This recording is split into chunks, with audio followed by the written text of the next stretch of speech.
Yeah, love it. What I love the most and what stood out to me is like the contrast, like how every section to section is changing so much, in terms of like the soundscape. You get like the filter drums and then it opens up, the vocal is nice and dry and close to you, and then it's like massive with like, delays and reverbs. Like that was, for me, the big thing that I noticed. Cool. Yeah. So tell me a bit about that track. Like what went into it? How did it begin? What went down? I mean, that song, that was like one of the rare sessions where we didn't know each other before getting in the room. And I think we just kind of started listening to a bunch of stuff, and we'd both been listening to a few of the same records recently and kind of bonded a little bit over that. And then I think, we'd been talking about Claro a little bit, and that kind of made me think about picking up an acoustic guitar and just starting with some chords. And we were working in a studio in Sydney where most of the gear wasn't plugged in or wasn't working. And so it was a little bit of a frustrating process that first day for me. And we had a pretty tight window of time in the room as well. So I think I just decided that I would turn on voice notes on my phone and just start recording. And a lot of the sounds that we used in that final mix came from the voice memos of the original writing. No way. Yeah. Like the acoustic guitars and a bunch of the backing vocals. And there was a drum kit in that studio that wasn't mic'd up or plugged in or anything. And I played some drums.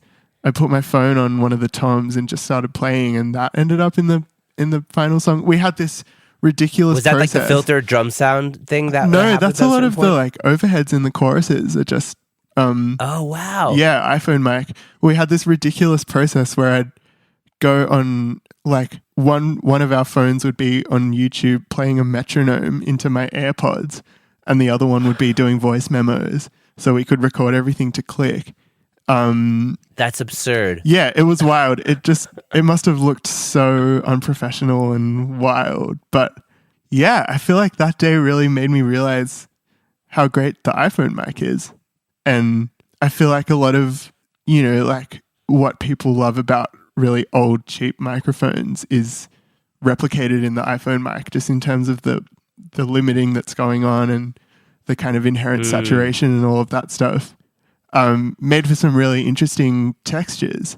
So yeah, I feel like a lot of the process of finishing that song was kind of retaining the really close, intimate sound of all the stuff that we recorded on that day on the iPhone, but then, make the choruses feel really big and widescreen. And I'd been listening to a lot of like My Bloody Valentine and stuff like that, where it was like real shoegazy and everything feels just like a big wall of sound. So I think a lot of the challenge, but also the thing that I think makes that song feel really cool to me is just navigating the differences between those two feelings. Yeah, wow, I love that. That's super, super cool. And yeah, a lot of people have actually talked about the vibiness of the iPhone recording. Yeah, it's great.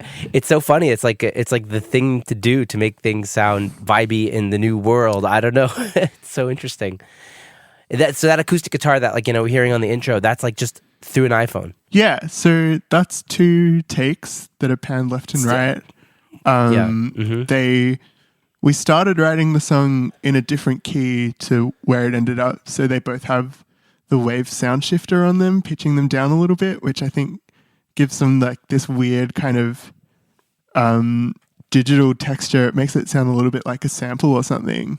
Yeah, and I think it does have a sound to it, like a certain kind of vibe. And I wouldn't have guessed that's what it was. I would have assumed it was like how it was compressed or EQ'd or something. Yeah. You know what I mean? Like I wasn't assuming it was an iPhone recording. Yeah, I mean, I think just the combination of the just inherently bandpass sound of that mic, and then there's something about that waves pitch shifting plugin that does something really weird to transients. It kind of smears them a little bit, and yeah, it makes things sound like they've come off like one of those old like Akai digital samplers or something.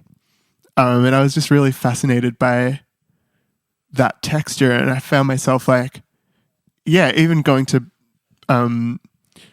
record synths and drums and stuff like that. I would be recording them in a different key and then pitching them up or down to fit the key of the song. Yeah, there's just something about it that I was really fascinated by on that session. Yeah. In a similar vein, like I've seen Jacob Collier do this. Is in Logic, you can record with vari-speed. I'm sure you could do it in Ableton also. And he'll like just record something, like he'll speed it up or slow it down and record it like that with vari-speed. And then you put it back to the normal thing and it just completely changes the way, it sounds in like a cool, washy digital way. It's not the same as like slowing down a tape machine like the Beatles used to do, but like it has a different vibe. Yeah. It's like so cool to experiment with that stuff, Yeah. And I mean, something that I was thinking about a lot on that session was that, Maya is a solo artist and I didn't want it to feel like it was a band. I wanted it to feel a little bit obscured from a band in a room. And I feel like all of those kind of approaches to pitching things and making them sound like samples and just obscuring like the realness of whatever the recording was kind of helping me achieve that. Yeah, it was like taking an organic kind of almost like a rock band approach and just turning it into electronic somehow. Yeah. The drums sounded huge. What did you do with the drums? Yeah, the drums, I mean, there are quite a few layers of things going on. There's, some kind of live stuff. The iPhone overheads, and then I think I just put a knee mic up on the kit that's at my studio and I recorded some of that as well. I'm a terrible drummer, so I'm only ever working with one mic at a time so I can quantize it and get it in Ableton, because there's unless I'm doing something where it really has to sound like a fully mic'd drum kit, in which case, I'll probably go to another studio where there's an engineer and a full kind of setup. But at my spot, I'm trying to record like 8 bars of something, and then because there's no really good multi-track editing in Ableton yet, I'm just kind of quantizing one by one and doing it that way, which I think helps me because, as I said, unless I'm recording a band with a drummer and I want the personality of the drummer to be part of the record, I feel like a lot of the challenge with drums and something that I think makes programming drums really interesting is like all the things you can do that a drummer at a kit with some mics up couldn't do. So there's a few layers of different kind of live takes with mics or phones or whatever in different spots, and then some samples on top of that. And then one thing that I often like doing with drum samples is just running them through just bits of gear. Like I think there's a few tracks of the kick and snare going through my Eventide H3000, and there's definitely like a mono pass of the kick and snare being reamped through a distortion pedal. And can't remember what else in that one. I feel like I spent a full day on the drum programming, which is really rare, but that was one actually where after the writing demo, just because of Maya's schedule and stuff, we didn't actually get to link up again other than to record the vocals.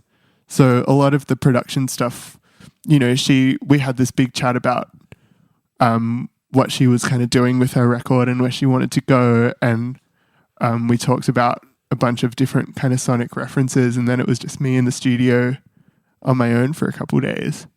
But I think, the Eventide actually was a pretty big part of that sound as well. Like I was running all the guitars through it and the drums. And I think I used it for a lot of the vocal effects as well. Yeah, vocals sounded great, by the way. One last drum question was, what did you do to that drum? Like in that, when you kind of get that filtered, compressed sound, what were you doing to it? Because in like the second verse or like in the breakdown section, the drums kind of like get really, really small before they explode and get big again, Yeah, that's, I can't remember what the brand is, but it's like this 90s like weird rack unit. I think maybe the brand is Electrics or something with an X on the end. And they put out this series of like DJ effect units. So there's a filter and I can't remember I don't have any of the other ones, but their filter one is called a Filter Factory. And it's got just quite like harsh filters and then this really hectic distortion as well. And I feel like using the distortion really lightly and filtering really heavily just creates this certain sound. I actually got onto that through Ben Allen, who I did my record with in the States, and he had one of them and we were using it heaps. And I got home and I was like... it's got a vibe. Yeah, it has such a vibe. And I'd been looking for one for ages. They're not like, popular units by any means. Like you don't really find them around. And then one day, like just before that session, there's a music store up the road from my studio and I walked in and someone had just dropped one off to sell. And I was just like, yes, I need that. This is mine now. Yeah, and that's another thing that's like always on the Patch Bay. I use it pretty often for various different things. I think the stereo image is like, I think something's a little bit broken in it and there's something weird going on with the stereo image, but I really love that. And it has this weird way of like making things sound a bit wider than they are when they go in, which is cool. Yeah. In terms of the vocal, do you track vocals in your studio or do you like rent out like a bigger space? I track most vocals in my studio.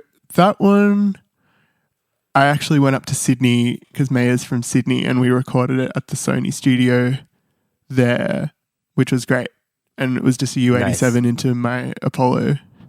And yeah, I feel like that mic always sounds great on people. So yeah, you just bring your own like little mobile rig when you go to these studios. You just like I just bring my Apollo. Yeah, Apollo Twin and like a little satellite box. And for the most, I mean, I bring my mic to most other sessions. I have like a Mojave MA200, which is kind of living in a similar world to the U87 kind of sound.